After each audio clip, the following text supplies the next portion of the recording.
Tuh, selamat siang dan salam sejahtera untuk kita semua. Ini perkembangan daripada sidang ini kita semakin terus waktu ya.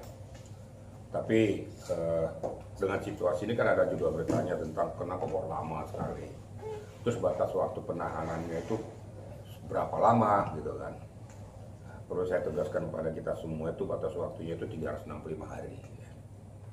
Itu dari mulai penyidikan sampai ke kejaksaan tuh penuntut dakwaan sampai ke hakim.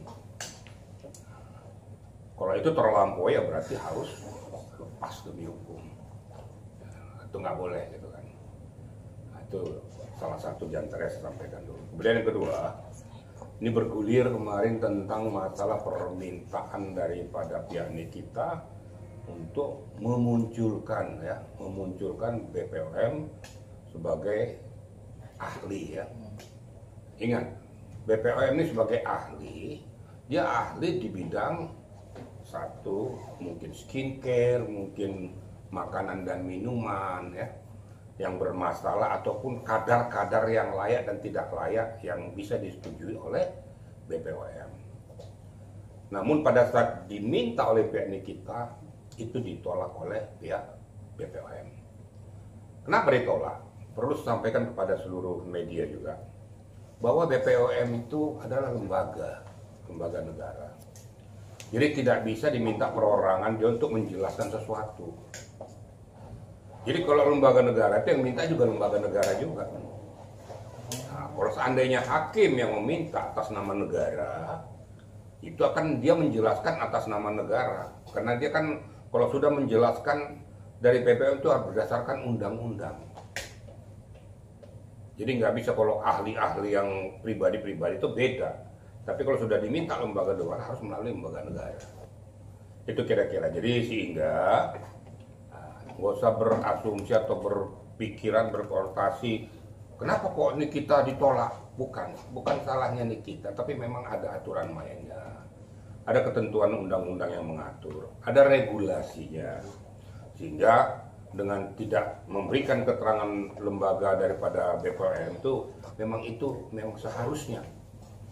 Kalau seandainya muncul jadi pengadilan malah salah. Kira-kira gitu ya, rekan media ya. Apa yang salah? Kan ini kan menyangkut kalau dari terdakwa ingin membahas tentang skincare yang overclaim gitu, dan ini adalah tugas BPOM gitu. Begini ya, kita harus tahu substansi permasalahan yang dihadapi ini kita ini apa sih? Kan 369 ayat 1 untuk 55 nggak ada hubungannya dengan skincare. Cuma relevansinya, irisannya kebetulan tuh berbicara tentang masalah skincare, supaya jangan speak up kan gitu kira-kira. Tapi substansinya adalah pemerasan. Itu satu.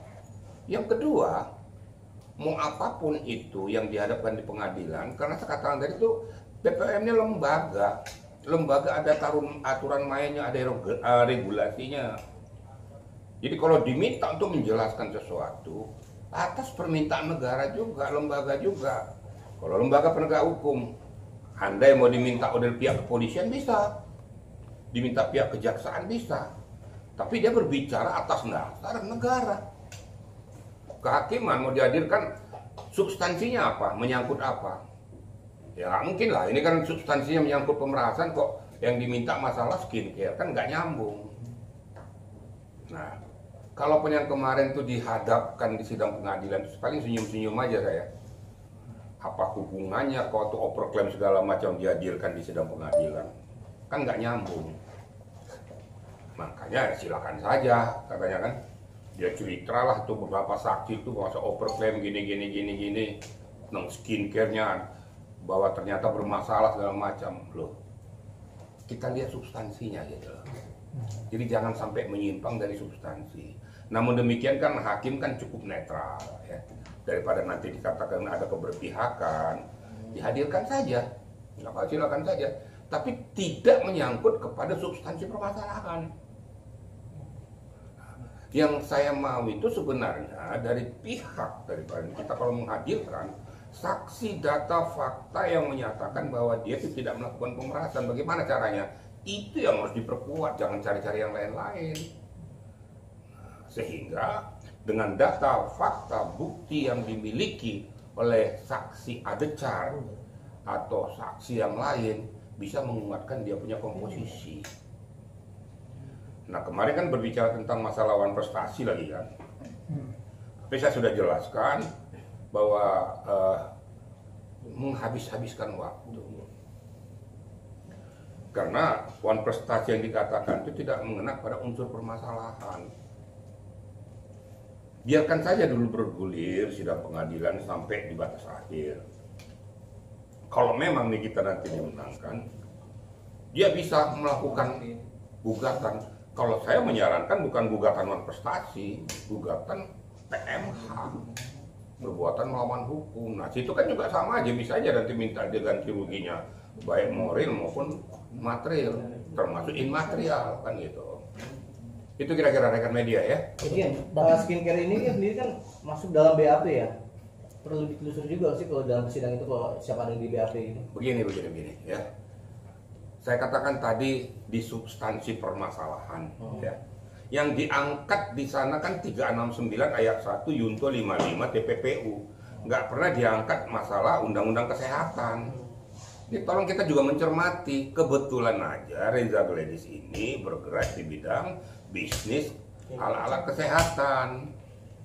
Nah, ditenggarai bahwa terjadinya suatu komunikasi antar pihak dari pihak Nikita, kemudian dari pihak satu lagi siapa? Laki-laki itu?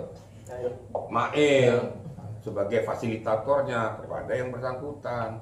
Apa isinya? Isinya supaya bisa ini transfer kepada yang bersangkutan sesuai dengan apa yang mereka perjanjikan, supaya ini jangan di speak up, karena kan belakangan kan di speak up, dianggap merugikan daripada Reza Gledis, terlepas apapun produk daripada Reza Gledis. Itu yang saya katakan, tolong dong BPOM speak up dong, periksa dong itu, kan sudah berbeda substansi kan, sudah berbeda objek. Ya, kalau memang BPOM mau periksa, tetapi masalah skincare, masalah menyangkut makanan dan minuman yang tidak sesuai dengan standarisasi yang ditentukan oleh BPOM. Sehingga mereka layak untuk diedarkan, makanya ada izin edar. Setelah melakukan verifikasi tentang produk-produk daripada yang termaktub di dalam BPOM tersebut. Nah, jadi tolong kita cermati semua, jadi jangan digebiak-gebiak semua gitu loh. Lihat substansi permasalahannya. Ini kan melebar kemana-mana nanti. Nanti larinya ke sini lagi, terus munculkan lagi saksinya si dokter doktif lah apa yang isinya tidak menyangkut pada substansi. Kalau mau buat itu nanti munculkan aja dengan objek yang berbeda. Kita hanya berbicara di sini adalah diangkat ke permukaan 369 ayat 1 Yunto 55 plus DPPU. Ya ini yang akan dipertahankan oleh JPU sampai dengan tuntutannya pasti itu juga nanti. Tinggal hakim yang menganalisa, menilai, mengambil langkah dan keputusan.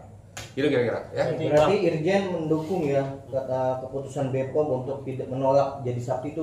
Tidak ada istilah dukung-mendukung. Artinya langkah yang tepat lah apa yang dilakukan. Jadi jangan dukung-mendukung, saya nggak mendukung siapapun. Itu karena itu sudah aturan lembaga. Tolong ya dipetik ya. Saya tidak pernah mendukung buruh, nggak pernah saya dukung. Netral. Saya netral. Kalau pada saat ini kita katakan salah, pada saat Reza Gledis salah aja. Malah saya yang speak up pertama sekali BPOM muncul untuk memverifikasi tentang skincare. Saya loh yang pertama ngomong. BPOM bunyi dong, speak up kok. Tapi kalau masalah ini saya tidak ada urusan dukung-mendukung, tapi saya meluruskan masalahnya sesuai dengan konstruksinya.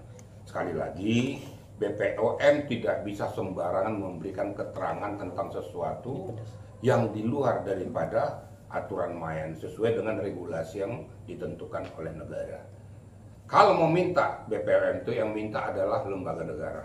Saya sudah sampaikan tadi, kepolisian, kejaksaan, hakim. Resmi permintaan atas nama undang-undang. Itu kira-kira.